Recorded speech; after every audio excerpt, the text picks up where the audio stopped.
Ang daming nagtatanong regarding doon sa ginawa naming content ni Bobby na naka-green yung face namin na para kaming nag-Shrek.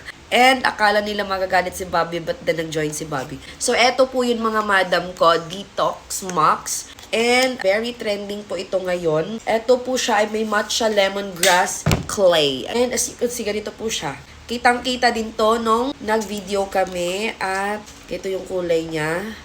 There you go. So, merong instructions dito on how to use this one. According here, dampen face slightly with water. Pero, konti lang water nilagay namin kasi pag damihan mo, hindi siya didikit, girl. So, kailangan pa namin siya i-dry ulit para dumikit siya ulit. So, naghilamos ng konti, tapos nilagyan namin ng ganito. Tapos, syempre, gamitin mo fingertips mo to apply. Depende sa'yo, medium layer, manipis lang. Sa amin, manipis lang kasi hindi talaga ako into makapal na nilalagay sa mukha. Talagang ano lang kasi sensitive yung skin ko. Dapat manipis lang. And then, pwede mo din isali yung neck mo para fair naman. Best to use is night po siya. Hindi siya pwedeng everyday ha. 1 to 4 times lang po siya within a week. Babad mo lang ng 10 to 15 minutes. And then, that's it. Sa mga naghahanap nito, eto po. Ginawan ko na po ng sarili niyang video ha. Kaya mag-check out na kayo.